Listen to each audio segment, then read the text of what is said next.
Hi, everyone. Welcome back to the channel. My name is Danielle Lord. I am the founder and principal of Archetype Learning Solutions. And in this channel, we talk about engaging everyone, all things employee engagement. Our philosophy and strategy is to utilize quality daily interactions so that you can engage everyone every day. So I'm going to give a little bit of a history lesson here before we dive into the actual topic at hand, which is clear communications and how this feeds into or contributes or discontributes, if that's a word, to employee engagement. So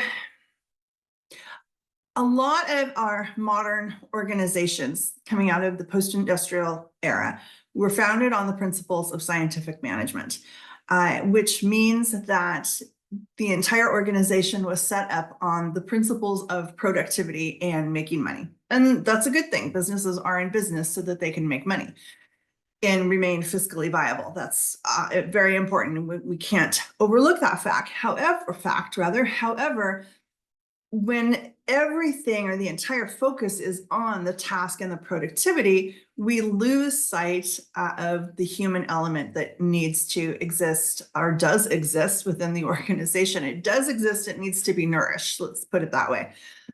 So the principles of scientific management were introduced about the turn of the century, 19th to 20th century, so the early 1900s. Most organizations, industry, manufacturing, automobile, production lines, whatever, textiles, were all using a lot of the scientific management principles. By about the 1920s, when they began to do psychological studies in organizations, we really learned that the scientific management approach of just task and productivity was really ineffective because it was not taking into account the human experience or the very things that humans brought into the organization and how that contributed to productivity, how it contributed to the best functions of the organization, et cetera.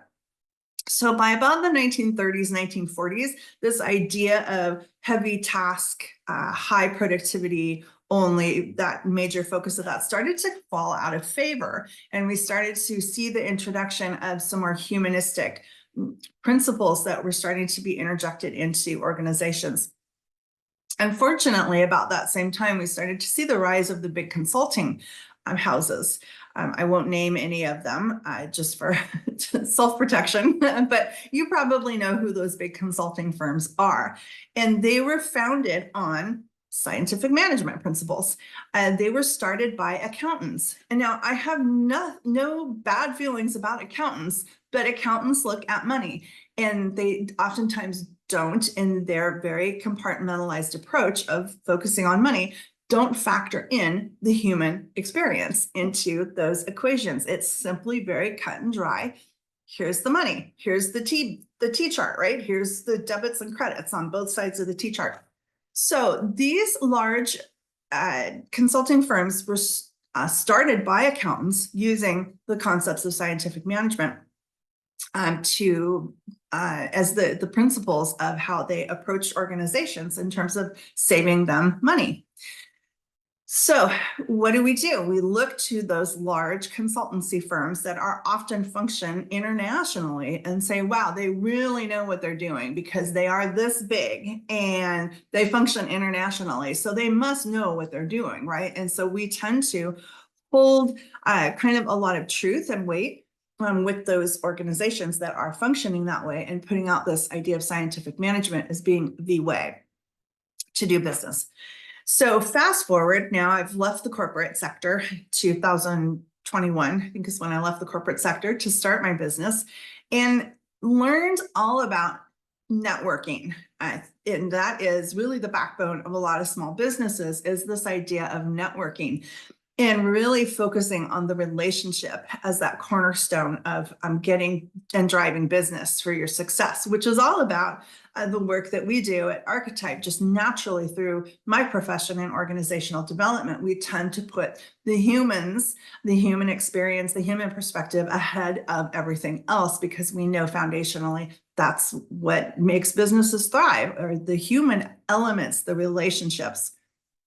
Okay, so that's kind of the historical background to that. So as I got into business and started engaging and networking and getting to know people and having all these new emerging relationships, I thought this is really the missing piece in the corporate sector at the enterprise level, is creating space for employees to really truly connect, to establish those healthy professional relationships that feed and nourish communication and trust. So today's engagement kind of topic is on this idea around communication, specifically around words. So I was recently working with a CEO and a VP, and what came up in the conversation and how trust was eroded was around the word, was around a word. We'll just leave it at that for confidentiality purposes. But we as humans put a qualitative measure and quantitative metrics around words. And so from a research perspective, it's called neoma and neosis. It's my interpretation of your word, or we can also think of it as implied and inferred. But we oftentimes have an assumption, if you will, that we have a shared definition of what a word is. So I'll give you an example, and that was of my husband and myself. So when my husband and I first started seeing each other, and I would inquire about his day, and he would say his day was okay. And I thought, oh, wow, just okay. Oh, don't you ever have good days or great days? Yeah, an okay day is a good day. It's a great day. So my definition of what I think of as okay is here. My husband's definition of an okay day was here. So you can begin to see how we put out words assuming that somebody else is going to attribute the same value to that word. And oftentimes that's where we have these misses in communication. Instead of meeting here around a definition of a word, we kind of do this. Like, we're not meeting, right? We're not having that common definition. So how does this relate to engagement? Well, I saw this team, CEO and vice president, experience disengagement, frustration with one another, because there was no common understanding or agreed to understanding about a specific word. So when we get into this space of very highly disengaged employees and now managers, is what our data is telling us. Managers are now experiencing disengagement as well. We have people who are operating from their amygdala, which is our emotional memory center. So when we're operating from our emotional memory center, we often call it an amygdala hijack. You may have also heard it as reptilian brain. And we're not using our frontal cortex to make decisions, or that using our frontal cortex for those critical decisions, critical conversations, critical thinking that we need to be having. We are making emotional based decisions.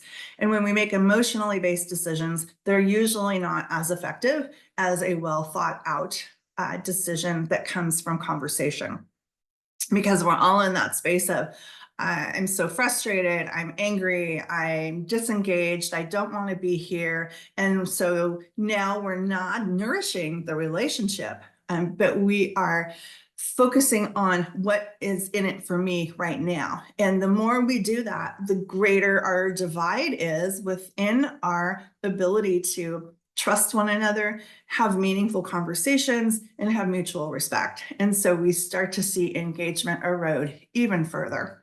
So we're in a heightened state of stress, frustration, fear, anxiety, and we're not functioning at our best. So in terms of employee engagement, recognize that that can be a real challenging problem. Get very clear about somebody else's understanding of a word. Put some parameters, put some metrics behind it. Gain that clarity so that you can ensure that the relationship stays intact, the communication remains solid, and the trust remains high. So just a quick update, quick thought that I was having around communication as it relates to engagement this morning, and I wanted to share that with you. So make sure you're staying in that space of thinking, relationships, communication, trust, and making sure that you get clarity around words.